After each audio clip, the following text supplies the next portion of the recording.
Looking for the right answers to hard and sometimes confusing global events? Look no further. SSM's team brings unique perspectives from across the globe. Our in-depth independent reporting is to make you better understand the world as we evolve.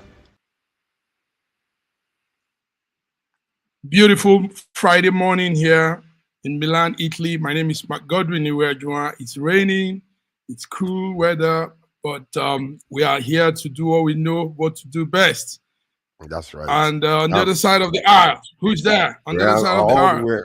All the way from Toronto, Canada. My name is George Chukuna. I want to welcome all you viewers and all our loyal watchers here today as we prepare to enter into the weekend. Pay attention to our news updates today. You will learn a lot, and it's going to be good. Yes, indeed. Indeed, George. George, thank you. Yes. George, we say that we unleash creative discussion one show at a time, and we do it from the Nigerians in the diaspora perspective. So that's where we come from, George. Thank you. Let's begin. The court is talking about George. You've always highlighted this talk of electricity. But apart from the shortcoming of the government on its side, there are also some other factors that affect we not having electricity. Imagine the minister embezzling that huge sum of money. The one-time minister of power, Sela Maman, about 33 billion fraud case on him, and now we heard he's going in for 75 years tenure in prison. George, what do you have on that story? The former power minister. Well, tell us. We are so happy when situations like this, they make a scapegoat out of somebody. We applaud the judiciary and the anti-corruption agencies for holding former minister Sela Maman accountable over the alleged 33.8 billion naira fraud for Nigeria's power sector. And the public funds must never be in any way whatsoever private wealth while citizens suffer in darkness and poverty. Now, listen to this, though. But this raises a very serious question. If corruption is being punished, why are governors reportedly contributing 8 billion naira to support President Tinubu's re-election bid? While Nigeria struggle with hunger, security, unemployment, poor health, and failing infrastructure. Resources and influence towards political gains or towards the welfare, development of the people who take them. Because the problem we have right now is governors have contributed 800 billion, almost a trillion, to help make Tinubu bring re-election. So our question still remains: how do they do that and get away with it? How do they do that and get? Through public resources? Yeah. Why? How? These are money that are supposed to be used for the welfare of the people. Nigeria cannot fight corruption selectively. Accountability must apply across the board, regardless of political position or affiliation. Because we just report these things and then it dies off. Reports surrounding the alleged misappropriation of these funds reportedly created serious cracks in the governance forum, with Hope Uzodinma allegedly becoming the central figure in the controversy. The sudden public display of unity by governors appears less like genuine solidarity, more than a calculated political damage control strategy designed to protect the image of the forum before Nigerians. This is just unacceptable. When public trust is shaken by allegations like this, involving billions meant for the welfare of the citizens, staged unity without transparency only deepens suspicion. Nigerians demands accountability, not public optics. They come together, they say, oh, we are all together. Because they have gone behind the scene. They don't want to show that there was faction within. This money was contributed, given to Hope Uzodinma. Hope Uzodinma there was faction in between. Hope Uzodinma was supposed to take 100 billion for his own New Hope agenda, and then turn over 700 billion 700 billion to Asiwaju, but he did it the reverse way. When they asked him, he started dancing around until finally Asiwaju started coming off. Remember, he went to London when Asiwaju was in London. Hope was supposed to be there. Hope was not there. And what you are seeing today by Senate president about the number of years you must be in before you can become a Senate president, it was that Hope never gets there. And Hope was actually removed as the leader of the the leader of the governors forum. But they came out. They don't want to look back. No, they were removing him, but it was going to come to the public, and they come to say that we are together. That's what it was. But Hope Uzodinma has not been in Asiwaju's favorite book, so there's been a lot of schism within. Even though face like this, even though some of because they want to be like other what they call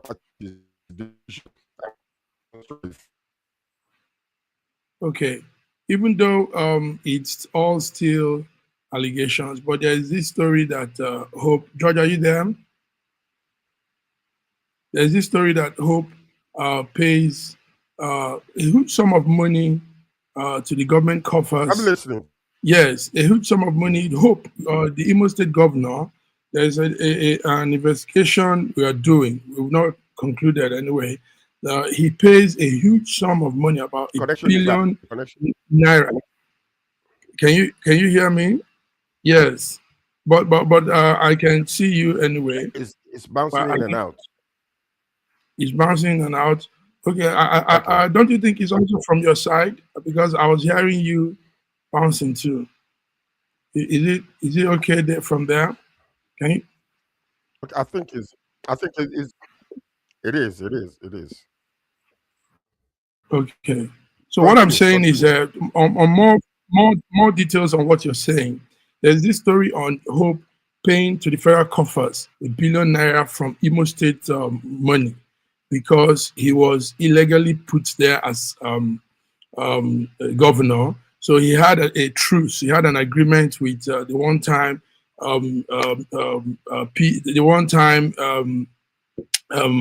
what do you call him? The personal assistant to the president, Abakari, the late Abakari. He had the chief of staff. Sorry, he had this agreement with him to be putting $1 billion. Have you heard that story, George? That's the story where I had many. No. Yes, he pays that. Okay, so also because you wonder where some of that money they are alleging that he's taking. That you're wondering where it's coming from, because this has all the calculation, the sum total of money he should have paid in to the government, but he has not done that for some time now, because the agreement says it's throughout his tenure, the 8 years he will be there, he will be paying this money, So these are some of the other intricacies behind the story. Crazy story, because when evil comes into anything, that's how it is. You have everything going the other way, negative, wrong side, all the other way. Everything don't just work together well. It's sad that our people have to suffer this. Imo State people, Imo citizens suffer all of this because. That's it. That's it. Okay, so that's the story on the that's the story on the power minister that's going in for 75 years. George, he has to go in for that term, because sometimes these leaders, they find a way to squash their prison. He wants to go and do governor in his state. Well, that was what he stole our money. After the 3 point, if you see, and that is where we need to stop this money politics in Nigeria, because it's only those, whether you're educated or uneducated, whether you know what to do or what not to do, as long as you have money, you can wangle your way, you can manipulate your way into the system and become. Look at Obebelo. Look at Obebelo. Can't even speak English, and they installed him there. Why is that? Yeah, State yeah, government. the governor of Edo State. I'm sorry, but it is so sad that you have lawyers, intellectuals, and people of of high repute, and yet this is what every single senator went to Edo State to ensure that that man is gotten there, a puppet in the hands of the political elites. That's not what we need in Nigeria right now. We need people that are, transparent, people that are skilled, people that are, that have what it takes to lead Nigeria to the paradise. Not this nonsense we're Sure, seeing sure, right sure. now. It is unacceptable. It is unacceptable. Yes, thank you. So we hope that this money politics will Very begin to sad. go off. But people will tell you that if you come, last time Very one sad. of our colleagues was Very saying, good. Are when you? you come into politics and in Nigerian politics and you don't have the money, they look at you as not being serious. Nobody will listen to you because you need to have a certain amount of money to come into office. So this is why it will be hard to stop, George. Really hard to Simply stop. because of what it will, it will be hard to stop until somebody goes to the root and changes everything from the root. Because we are all wired in the same sensibility. The reason why you look at the situation the way we do is because of our international affiliation, understanding what politics is supposed to be like. As much as it's not perfect in the international world, but it's better than what we are having in Nigeria. We reward wickedness in Nigeria. We reward rogues in Nigeria. We reward people that are just incompetent in Nigeria, all simply because they have money. And that nonsense must Awesome. stop. We need capable people that can lead our states and lead our local governments to a place where it's supposed to be. Let the people, let the poor people breathe. Let the common man breathe in Nigeria, because this is out of hand. We reward all kinds of mess simply because somebody got money and because of tribalism and religion. It is time for us to bring competence to the center stage Into of electing a competent mhm, leader who is skilled enough to lead mhm. Nigeria to where it's supposed to be. Yeah, it's time. Why are It's we time, here? George. Why are we All languishing right. outside of the country? Why are we Hmm. in South Africa and they're treating us like animals? Simply because our country is in the way it is.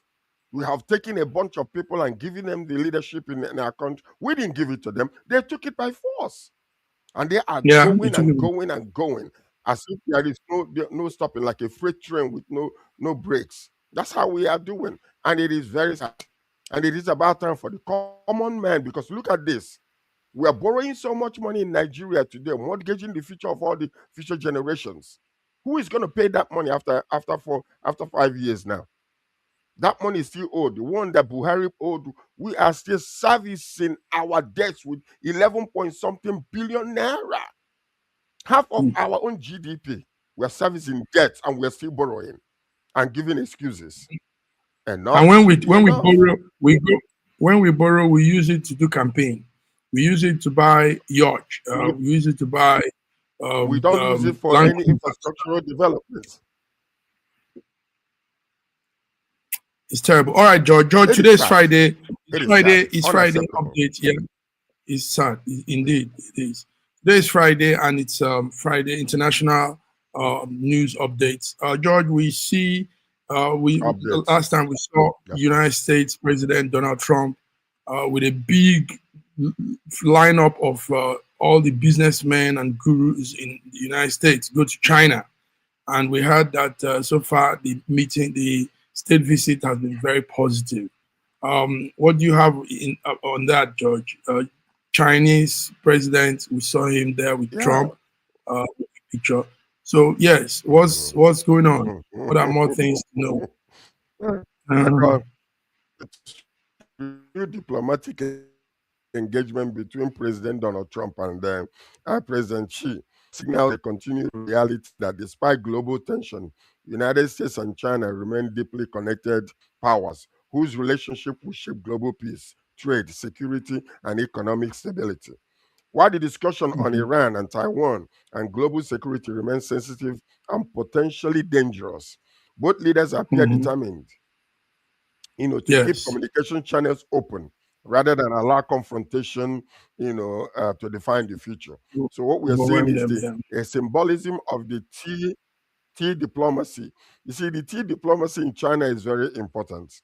You see, China is one of the best tea. Yeah, they develop the best tea. So President Xi is actually using that as an olive branch, to bring Trump to taste tea. Though Trump is not a tea man. Trump is a McDonald's burger. McDonald's man. McDonald's. They were feeding him steak. They were feeding, yeah. They were feeding Donald Trump steak and all kinds of all kinds of delicacy.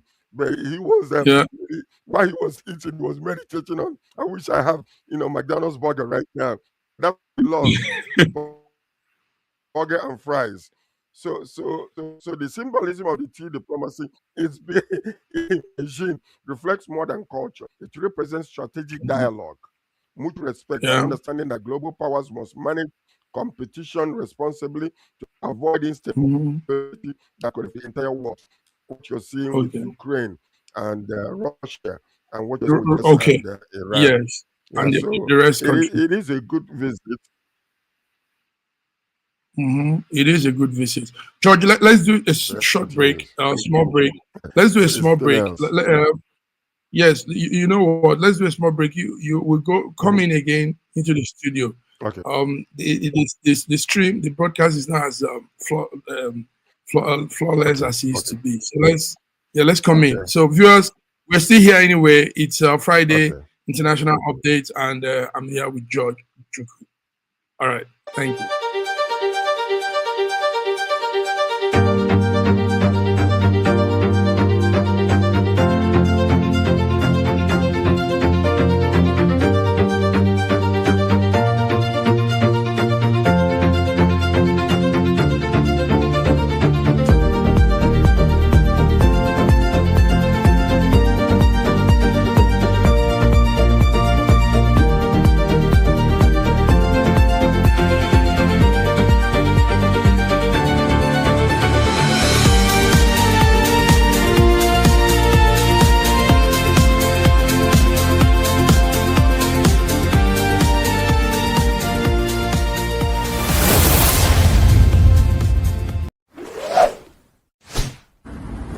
A year ago, I wrote a book titled The Final Solution, and I was trying to say to the rest of the world that there are challenges ahead.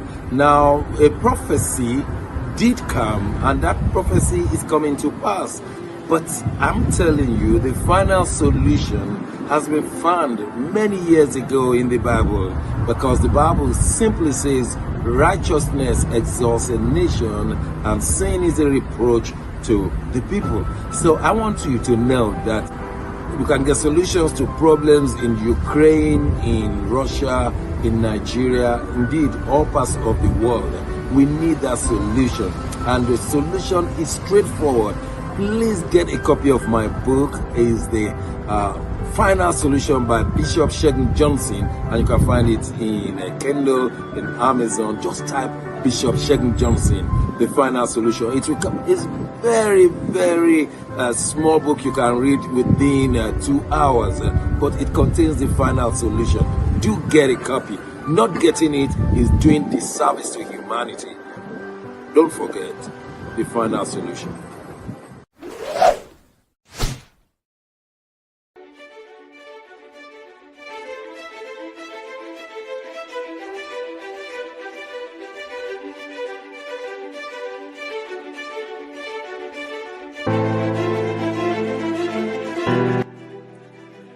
Hi there, I'm Mary Keurig, and I am a businesswoman in the United States, but I'm also the Global Content Vice President for the Sub-Saharan Open University in Nigeria.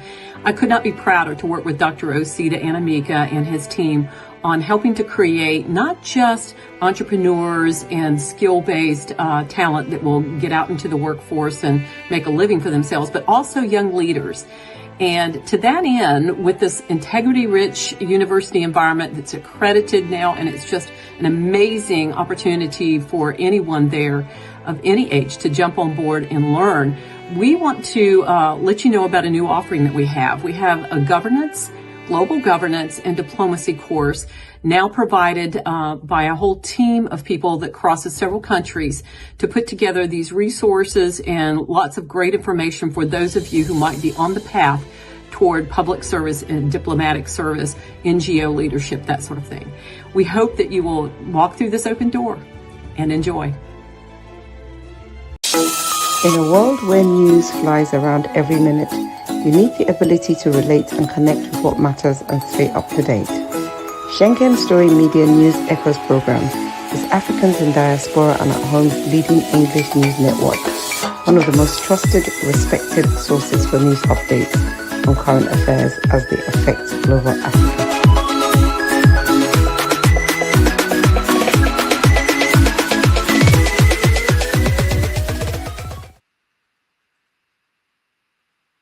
Yeah, we're back. George, nice. Viewers, we're back this beautiful 15th day of May 2026 on SSM Friday International Update. Let's, George, while China and United States, Putin, Trump and Xi were having their meeting, Putin also thought, on the other side, Vladimir Putin of Russia thought he could flex his muscle, you know? So we saw what we've not seen before. We saw what the world calls the most powerful missile system that they dubbed Satan II. So Putin used this period of time to display. He had a successful test launch anyway. The Satan II missile, atomic nuclear missile. Trump, do you George? Do you think it's because he wanted to flex muscle? Trump is in China, and he wanted them to also know that he's here as a big boy too. What do you think was the reason behind this? Well, you know, the announcement of the I think the Russia announcement of the deployment of the Satan II, because they had a Satan I before. Yeah, that one is almost you know, it's no longer as threatening as it's supposed to be. You know, so this particular Satan II missile testing that was successful on Tuesday is more than military development. It is a powerful geopolitical message to Ukraine, to NATO, and the global community that Moscow intends to maintain strategic dominance despite ongoing international pressures, you know, over the war in Ukraine. So at a time when the war in Ukraine continues to reshape global security, the unveiling of this advanced nuclear capability signals rising tension and a renewed global arms competition, because Russia will try to catch up. I mean, US will try to catch up, and then also China will also try to catch up. But who wants to catch up with such to protect their interest? Yeah, but who wants to catch up on such? America will want to catch up. America will want to catch up. Yeah, because you see what happens now is the reason why they are stopping Iran from developing any kind of nuclear warhead is because of lack of discipline in Iran. Why allow Russia? Okay, George, hold tight. Let's bring in our big man, the doc from London there, Dr. Femi. Hello, good afternoon, Nigerians all over the world. Good afternoon, my brothers, Sir George, and also my brother Mark from Germany and Canada.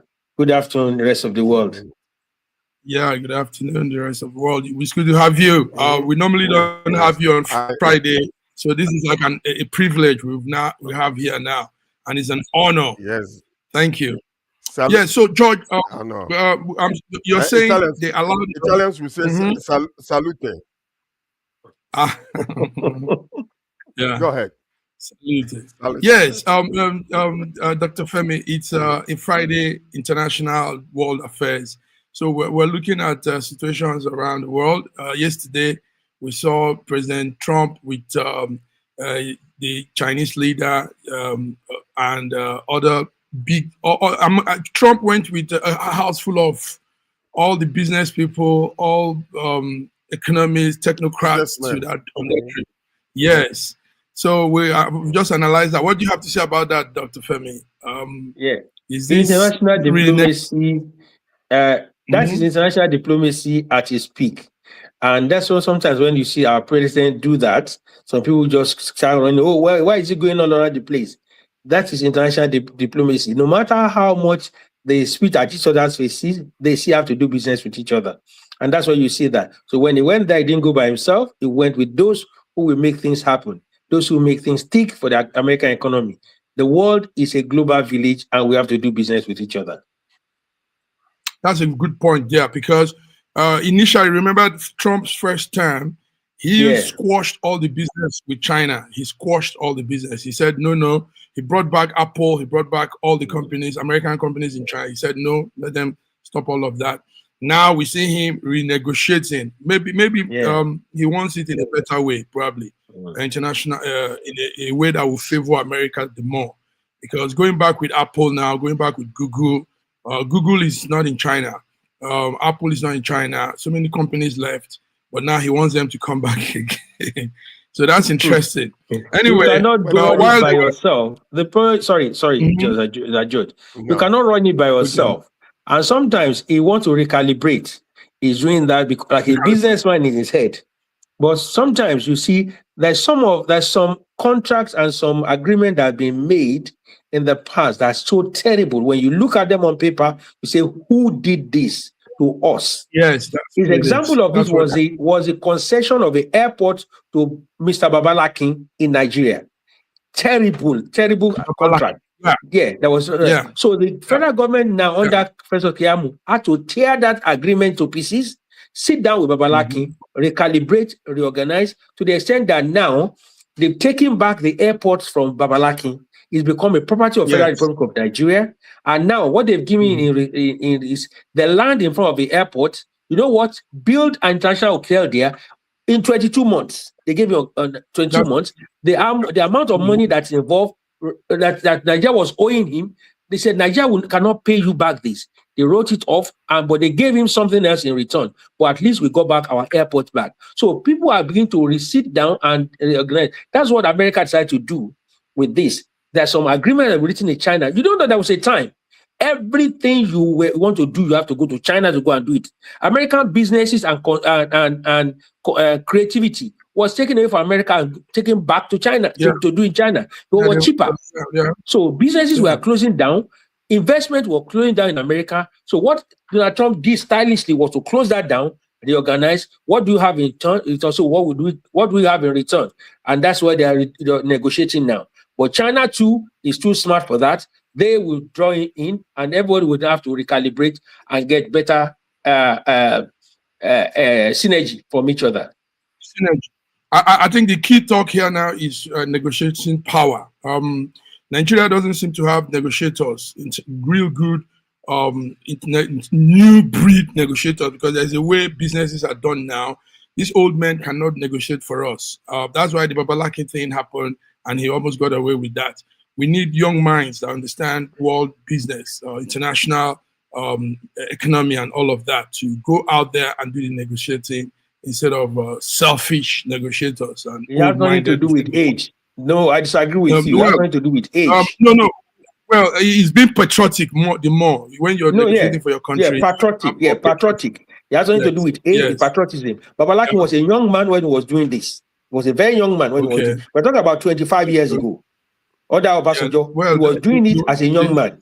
So he was doing it as a young man. It was out of the fact that people that were signing there were naive, and they got in there. Some people they got some shares out of it. They signed us out away, and that's what happened with the electricity system too. Some people signed us away, and they got away with it, and now this is why they're in a mess like this. All right, thank you very much. We just talked about also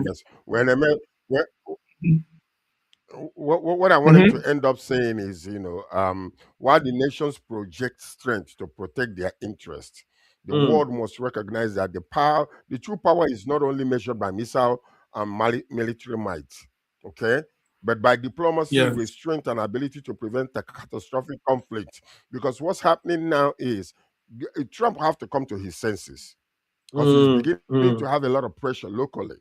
with all the, all the things he's doing, trying to, use tariffs, to destroy, the world business as a whole. Since he came into office, it's one thing after the other. So now what we're seeing right now is coming down to the where the rubber meets the road. He gotta go back and renegotiate a lot of things and understand that America might tend to be great, but their greatness is also in line with other nations working with America as a whole. So you cannot be a tree cannot make a forest. America cannot make the world. And this is exactly what he's coming to his senses again. And hopefully the rest of his presidency will be like this, so that at least the world will be at peace. The floor. World will be at peace. All right, George, we were saying some small thing there that while this meeting was going on, while this power pact engagement was going on in China, Putin was flexing muscle, showing us the Satan II nuclear warhead and all of that.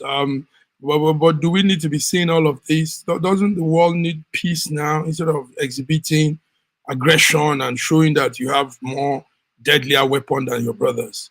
Dr. Femi, Putin was putting out the Putin has to do this in order to be relevant. Recently, the effect and the power of the Russian artillery has been in the back burner. We're talking about American influence in the world, Chinese influence in the world. Nobody was talking about Russia anymore. He had to bring himself back into the discourse. So he had to put that out there for everyone to see. That's one. Secondly, he also needs the rest of the world, to understand that he's still at war with Ukraine, and that the West, the West is getting tired of this Ukrainian war, and to the extent that the Americans are not ready to give the backing that we expected them to give, which was under President Biden. So he needs to show people that he's still a force to be reckoned with, and that is Mr. Putin for you. That's Mr. Putin for you. Show of power is show of force. Yeah. Sure. It's an ego. Thank you very much. Ego. Yes, that's the word. Ego trip. Ego. Ego trip. Okay. Ego trip. All right, let's come back to Nigeria again. Let's come back to Nigeria. The new Minister of Finance, Taiwo Oyedele, we saw him making some strong statements at the African Summit. He says Nigeria will become a model of economic transformation in Africa. Can those words come to pass? Let me start with George.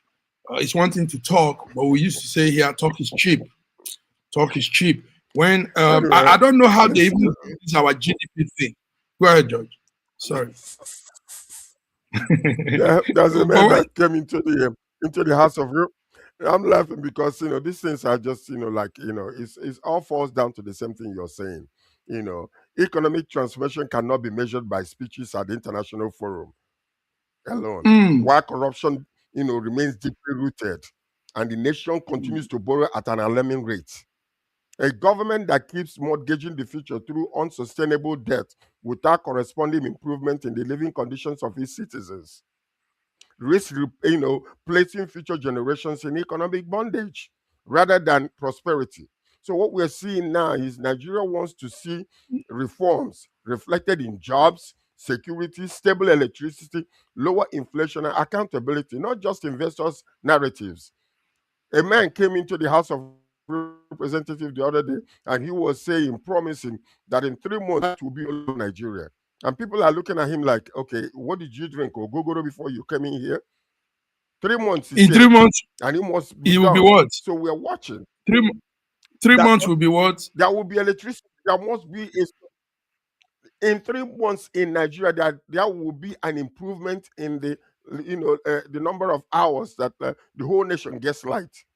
And everybody was looking at him like, he came back is there something we don't know? He came back to say that he didn't mean it, because when he realized that what was written for him didn't make any, what was he was reading that was written for him didn't make any sense. He got to backtrack, because in 3 months, in 90 days, how can you do that? What has plagued Nigeria since since the Civil War? After the Civil War, you're telling us today that you're going to fix it in 3 months. Come on now, let's be realistic. sometimes when these things are written for these people, they need to read it and make sense out of it rather than going over there to make a fool of themselves. You can't do that. So, we applaud what is being said. But what we need today is a situation where people, the common man, can breathe, can have a little bit of relief, because the suffering is too much, like it or not. We need it. All right. Let's hear Dr. Femi. Dr. Femi, can I share his optimism. I really share the optimism. Now, the reality is this. We can say this is not happening. It is happening. It is happening. I'll give you an example. I come from a city just about 120 kilometers away from Lagos. 10 years ago, there's nothing called Airbnb in Abeokuta. Today, Airbnb is all over the town. I am going to Abeokuta in a couple of weeks. I have paid 1.7 million naira to someone in Nigeria for Airbnb for my family. That's in Abeokuta. I earn in the United Kingdom. I just paid that for 10 days to use an apartment in Abeokuta. Well, you say, oh, the prosperity is not in Abeokuta. It's not happening. It is happening. The thing is, we're just running the rhetorics here. Reality is that if you invest, you will get the money back in Nigeria. It is happening. People are doing it. Okay. Over 2 million Nigerian people all over the world came to Nigeria in December. They did not come to spend stones. They spent dollars and pounds. They brought investment, they brought money into the economy. Even Uber and Bolt were running in hundreds of thousands. They brought that into the economy. The thing is this, we just say, oh, there's no prosperity, people are suffering. Listen, people are making money. But the thing is, in Nigeria, the same song that we are singing, the same song we are singing in 1994, we are still singing it now. And people are, some of us here, some of us on this platform, some of us on this platform that live abroad have 2-3 houses in Nigeria. We don't have it some few years ago. The thing is this, the economy has been grounded for a long time. It's going to take some time for it to get back to where it's going to get to. But to say that it's not working, it is working. Secondly, the issue of power. So far, states and local government are beginning to take the bull by the horn, and we are getting away from the national grid. Gradually, we begin to see the effect of the power sector in our economy and in our lives. For example, Ogun State government has gone as far as investing in the Ogun State Power Energy Board. Now, if that begins to work, that the energy consumption from the national grid in Ogun State is taking off. And we have that from Ogun State. Ogun State government will start making money from it. And the people of Ogun State, which is another industrial hub, which is Ota and the Western hemisphere for industrial estates in Nigeria, just Agbara estate and all the stuff. We start getting electricity from Ogun State, pay to Ogun State Post, and the people start having constant electricity. The ones on the national grid will be sent within the community. That's how it gradually becomes life. Let's be practical. George just left Nigeria a few months ago. I want us to do this. Now, because he's also a media man, he took time to go walk on the streets, meet with ordinary people. And when he came, I called him because I wanted to have this update, fresh from raw, practical. I said, George, tell me how it is. So, George, tell me what we said that time you came back. Let's hear you, because let's not just play this thing, this rhetoric of newspaper and words. Go ahead. Mm-hmm. One thing is, to have this doctrine of the cup is always half full or half empty type of situation. Okay. But the economic reality for the common man in Nigeria is dire. It's serious. There is no joke.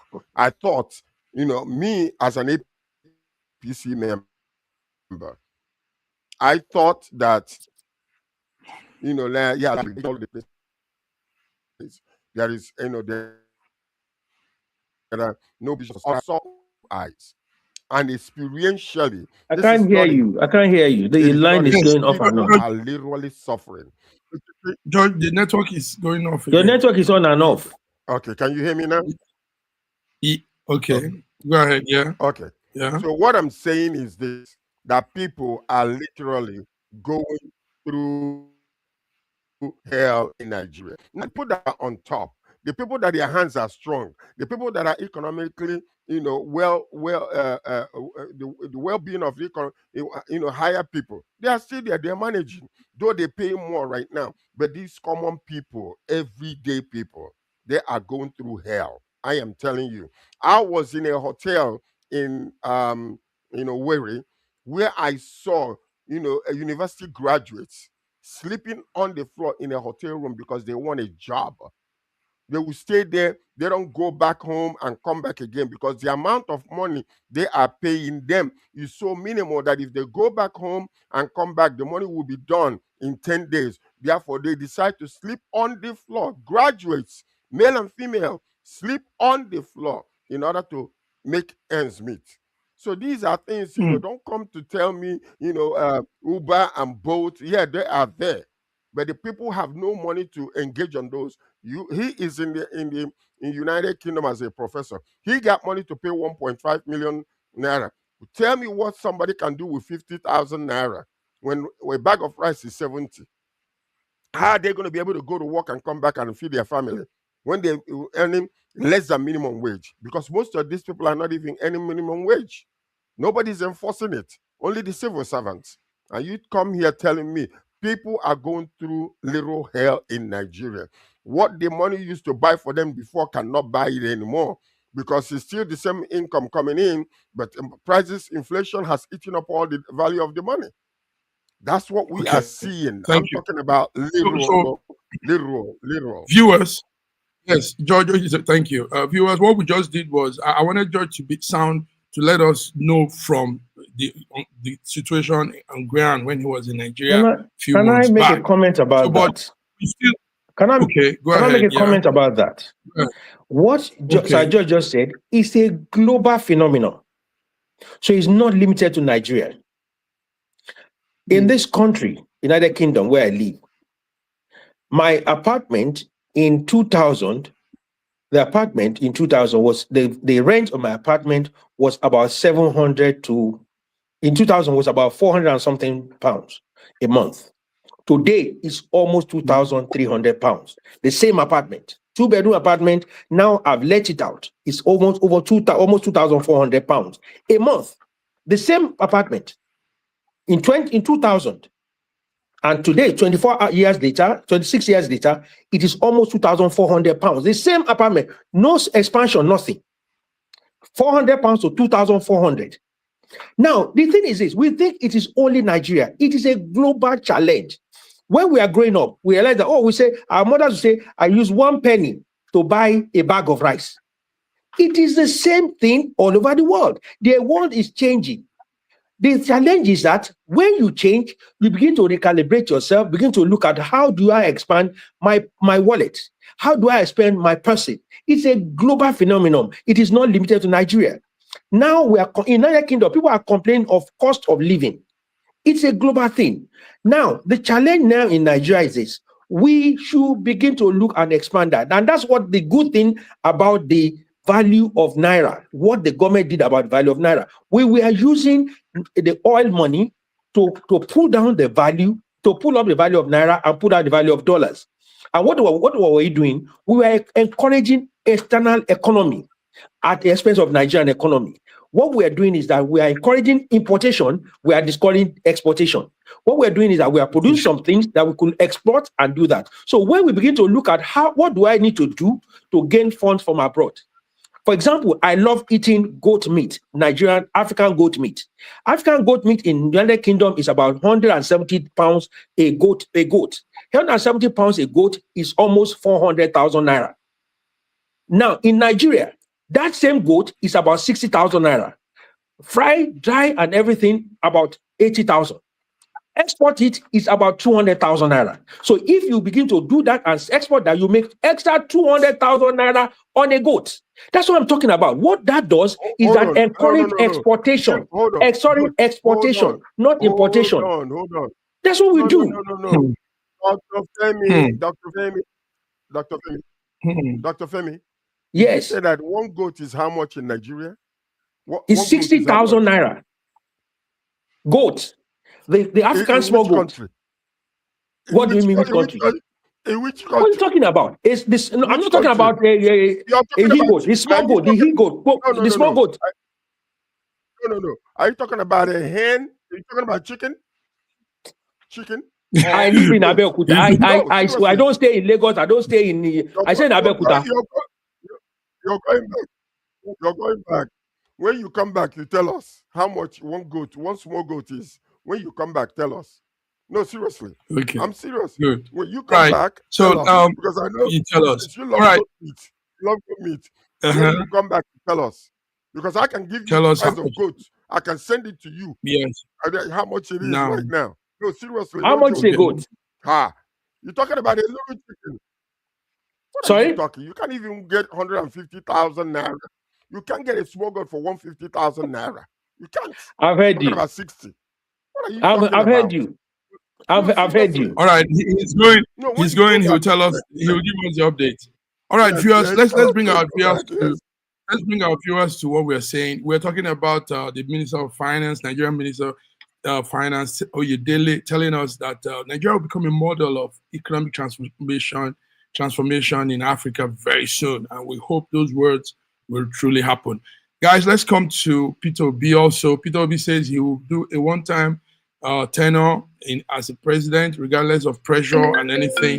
Do you all agree on that? Do you agree on Peter Obi and his word? George, will Peter Obi do one term? He says, give me one term. This is a public information that we are receiving based on a deal that was made between Kwankwanso and Peter Obi, okay?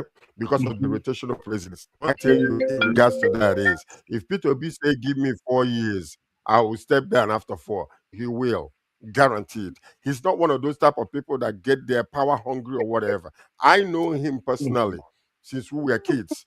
This man will step down after 4 years. Number one, when Tinubu came out and wanted to expose the secrets regarding Emilakon, it was a deal that was made. You know, you are laughing because you don't understand what happens behind the scenes. What I'm trying to tell you is, this one is public, but there was a private deal that was made between Buhari and Asiwaju. That's what? When he came out and said, listen to me, boy, this is my turn. Don't go and, stop. A deal was made between them. You don't understand, Emilokon. Bring it back to me. No. That's what the deal was. When he was saying, it's my turn, it's my turn. No, you don't understand because you're a professor, you teach English, in the university, you don't know politics. These are things that are behind the scenes. A deal was made between the two men. A deal was made between the two men. Since I discussed at the back of the house, it's not something that you come out and publicly say. But then all I'm saying in conclusion is, if Peter Obi says publicly that he will step down after 8 years, he will. When Obasanjo made a deal with 4 years, not 8 years. 4 years. He said 4 years. With the North for Jonathan to become president for 6 years, we will return 8. You guys, no. For Jonathan to become 6 years, 6. We will return 8. No, I mean, Peter Obi said 4. Peter Obi said 4. Peter Obi said 4. Let's talk about Peter Obi. What I'm trying to tell you is 8 years. No, Peter Obi will step down after 4 years. He said he will do it. He's a man of his word. I'm an APC man and I'm pushing for APC. I don't care what he says because the fact of the matter is, if Peter Obi tells you 4 years, he will stay. Well, you won't because you're used to. Let me tell you. Let me tell you. This is a man that says he will not leave ABGA. He left. This is a man that said he will not leave LP. He left. This is a man that says this and he says that, and he kept on going against his word. You are asking me to believe that man? I won't believe one word that comes out of his mouth. I have video of saying that he will not leave ABGA, and he left. I have a video of him that they said he swore to oath that will never leave ABGA. He did. So that's the man is telling us. One. Secondly, This is not about him. It's about Nigeria. It's about, listen, it's about Nigeria. It's about the development of Nigeria. It's about, hang on, please. Listen, I can't believe a word that comes out of his mouth. He severally is gone against his word. Even people that had worked with him in the past have said that he's an inconsistent person. So why would I believe that? Why will I believe whatever he said? Even Okonkwo that used that goes that jump around with him has come and said that he does not believe one word that comes from his mouth. So when you say that kind of person, how would I believe that? Secondly, you said the word, use the word Emilokon. You do not understand Emilokon. Let me explain it to you. It's a Yoruba word. It's a Yoruba word. You cannot take the word of a political prostitute like Reno Omokri. All those people. I am not. I said a mockery. I did not say a mockery. I said Kenneth Okonkwo. Kenneth Okonkwo is not a mockery. I did not say a mockery. No, they are the same. They are the same. Oh, look at now. They become the same. Oh, of course they are. Of course they are. Anybody that goes against, that struck against Obi is a prostitute. No. But Obi himself is not a prostitute. No, he's not. Obi is not a prostitute. Now listen, let me explain to you. You don't understand the word Emilokon. Sir George, calm down. Calm down. Let me explain Emilokon to you. Sir George, let him explain. Sir George, let him explain. Let's hear him. Sir George, Emilokon is a Yoruba word, and you don't understand it one bit. Emilokon was said in Abeokuta, Ogun State, the home of MKO Abiola. It was said there for a purpose. It has nothing to do with Buhari at all. It has to do with the people of the. Hold on, you don't understand. You do not understand. Yoruba is a Yoruba politics. You don't have a clue about it. Let me explain it to you. In Yoruba language, in Emilokon, the reason why he said Emilokon in Abeokuta, the hometown of MK Abiola, was that he said he served MK Abiola for so long. He served all the others. He was making people kings in their state. He made them people. Even the governor of Ogun State, the Eleyi of Ogun State, he called him Eleyi because Eleyi will not even campaign in Abeokuta in Ogun State to become governor. It was him that helped him to become governor. That he had helped everybody to become governor. It is time for me now, for you now to help me.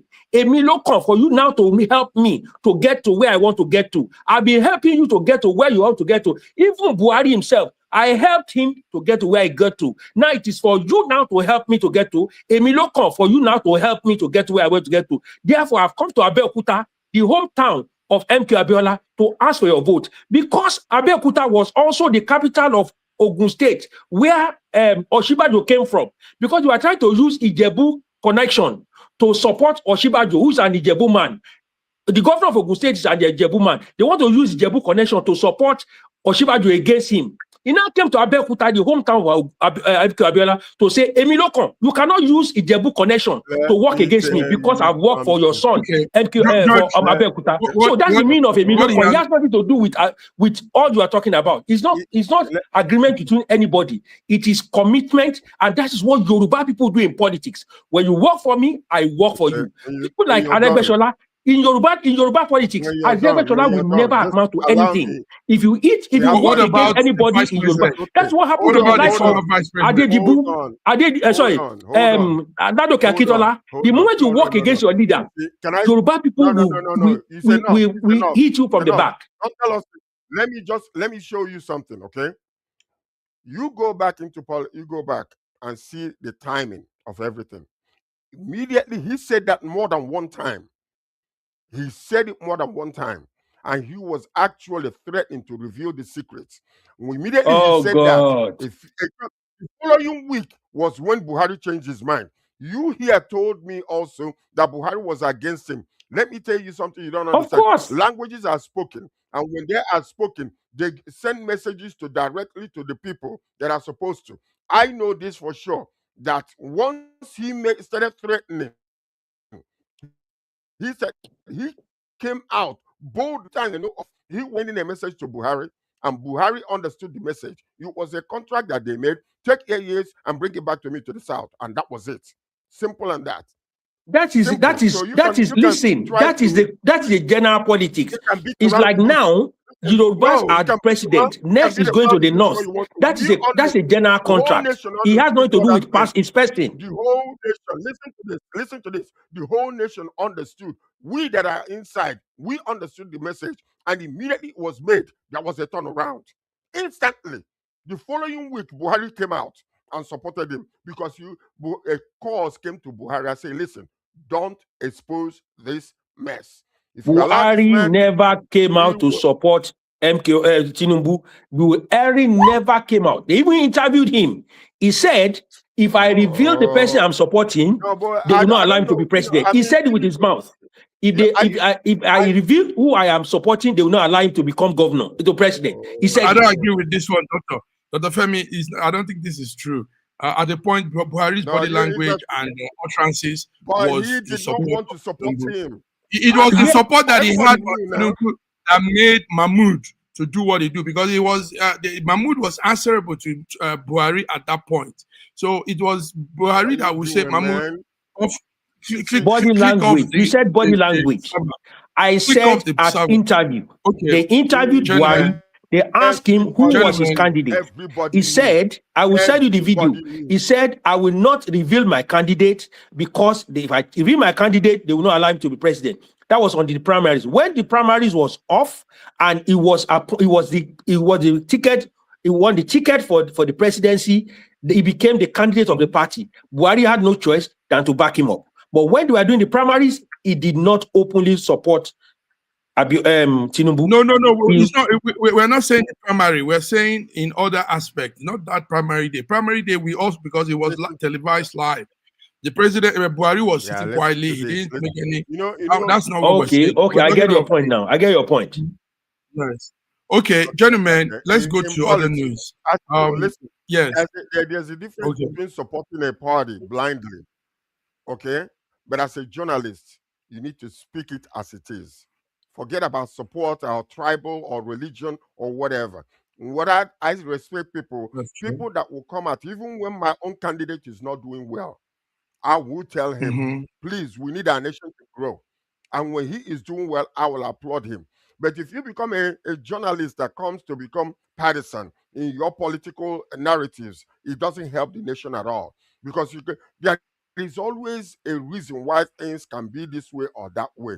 So if you become a lawyer will come and find somebody who is guilty and try to make them innocent, and somebody who is innocent. Anyway, George, Doctor just made us know that he can't. Dr. Femi just said his own mind that he can't trust Obi in the one-term discussion. That Obi has not shown consistency and truthful utterances in all of his speeches. That's what the doctor, is that correct? That's what you said. That's correct. His utterances, his body language, his action in the past years, he cannot be trusted. He's the first governor to decamp from a ruling party. First governor. Go and look at the history of Nigeria. First governor to decamp from a ruling party. He was in Abga. He left Abga and went to PDP straight away. First governor.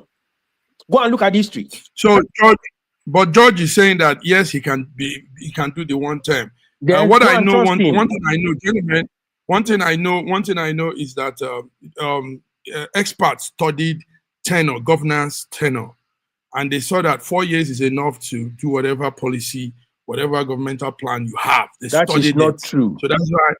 No, that's true. It's very true. I can send you. So who did that in 4 years? So show me who did that who did the magic in 4 years? You can't say magic. It's not a magic thing. It's a process. We're talking about Nigeria. Nigeria. He did not do magic in 4 years in Anambra State. You want to do magic in Nigeria in 4 years? Please. So please. My own view is that 4 years is enough for anybody to pull out their policy. I mean, if you're really diligent and interested in bringing progress, you can pull it out in 4 years. Okay, we can say this simply because the ill of our administration is that even with the appointment of ambassadors, we're lagging behind, for goodness sake. We called out this thing so many times. In Canada here, we didn't have a high commissioner for so long. And many countries rejected the ambassadors that were all sent over, to them simply all because, over, you know, it all took over. so long. All over. Which all country over. rejected the ambassador? Which country rejected the ambassador? Oh, yes. Sir George. Many of them rejected the that ambassador. Is not true. Are you not please, reading in papers? Please, that is not true. George, that's not true. Let's not go further. Gentlemen, that is our not time true. is That up. is not true. No country rejected Nigerian ambassador. Let me have your news update from your corner, whatever you have again. Dr. Femi, is there any other thing you want us to know? I saw you posting some updates. Yes. There's an update from some facts about there's two things about one about the fact that they're talking about this 4-year thing. I've done some research on Mr. Peter Obi, and I've seen in the past, I've seen records of him saying one thing and then denied I didn't say it. And there are records of it in there. Even though they said the chairman of ABGA said in there that he took an oath concerning this, and he took an oath with Emeka Ojukwu about concerning it. I have a video of it. It's not I had him saying it on the rostrum, and he's denying this. I have on several occasions saying one thing and saying he didn't say it. So that is one thing. On the second part is that we have some challenges in United Kingdom at the moment. That's about. I talk about world affairs now. The leadership crisis in Labour Party in United Kingdom. Mr. Streeton, the Secretary for Health, has just resigned from the cabinet and is about to trigger the challenge to the Prime Minister. And also Andy Barnum, who is the mayor of Manchester, is about to contest a by-election in one of the boroughs which one of the MP has stepped down in order to get into the parliament, because you have to get into parliament to be able to contest to be a prime minister. So he's trying to get through the back door to get into to contest to be a prime minister. So there is crisis within the Labour Party, United Kingdom. And although the prime minister is playing it down on the grounds that they want to focus on governance than to focus on crisis now, because if you look at the result of the last local government election, Reform Party, which is like the Donald Trump of United Kingdom, Nigel Farage, has over 1,500 councillors in United Kingdom. That's the highest vote for any councillor for a newest party in the history of United Kingdom. So he has just that. He's getting into the heads of a lot of British people, and so we are likely to have a Donald Trump kind of leadership in the United Kingdom if you are not careful. That is the challenge you have in there. Good update from the United Kingdom. Thank you for that. I know Stemma, your prime minister, is on hot seat now. We don't know what might happen to him. Do you think he will be removed? Is there any sign? I don't think so. I don't think so, because you need 81 parliamentarians to sign to trigger the challenge.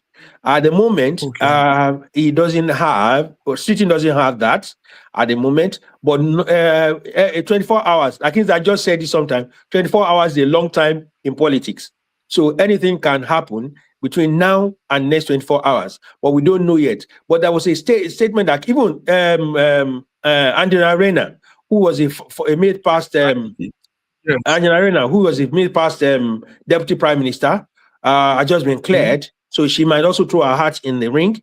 But the challenge is that people, the voice on the street is that Britain is becoming a joke of the world, because in the past almost about 4 years, we've had about 7 prime ministers.